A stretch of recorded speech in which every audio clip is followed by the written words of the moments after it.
Hi, friends, and welcome back to Oak Creek Conservancy. Think of this scenario. You're leaving for work in the morning. Your loved one says, "Bye, honey.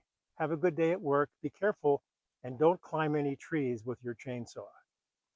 Well, maybe that's a reasonable request for most people, but fortunately, someone was not listening. Curious? Stay tuned.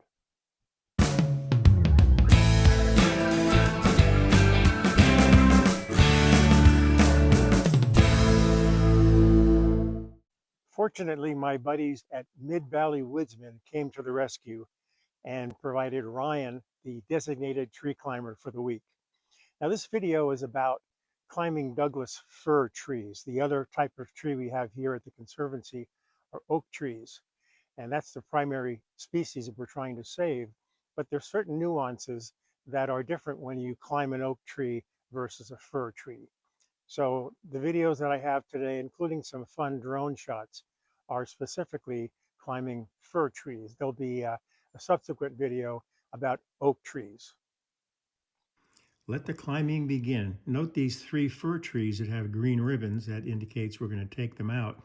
I'll call them Papa Bear, Mama Bear, and Baby Bear. And let's call this big oak, let's call this the mother oak. And notice the fir trees grow up through the crown of the oak, and they cast shadow onto the tree, and the oak trees need full sun, so they have to come out.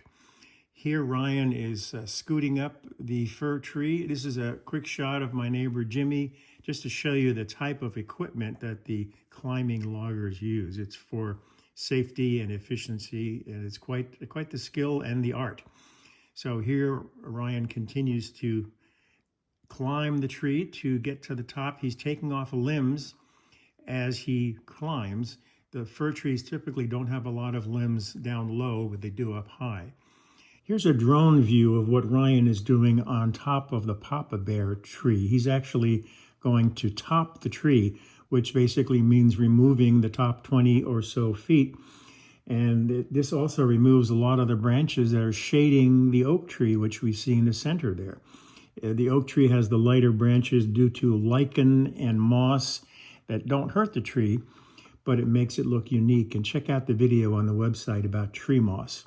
There goes the top, and we can just imagine how much more sunlight the mother oak will get without the shade that was cast by the fir tree. And Ryan has already topped Mama Bear. Now he's going to work on Baby Bear. And we can see, actually, if you look closely, he has a line attached from Papa Bear, and that becomes sort of the spar tree, and he can transfer back and forth from tree to tree. And here goes the top of Baby Bear. And now he's free to work on the remainder of these three trees and descend, taking off limbs and cutting off pieces 3, 4, 5, 6 feet long, depending on his discretion, as he works to lower the trees down to the ground. And we use the trees. If we don't use it for firewood, we'll chip them and use the chips in gardening. And so nothing goes to waste. And here we can see the line that Ryan has attached to the spar tree, and he's taking some chunks off of Mama Bear here, and they will fall to the ground, and then we will dispense, make them chips or firewood or benches or all kinds of different ways of using the wood. Nothing goes to waste. Here's a good shot of the spar tree. This is probably 40 feet. I wonder if he ever gets seasick. And here, this is just another shot of him working on a different tree. And look at the distance and how that log falls. I just think that's a cool video.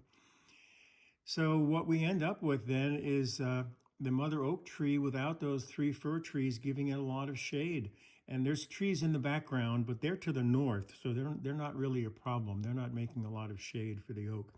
So that's basically what we were trying to do, take out the fir trees. Well, there you have it, a tree climber with a chainsaw climbing a Douglas fir tree. I hope you found it interesting. I'll see you next time.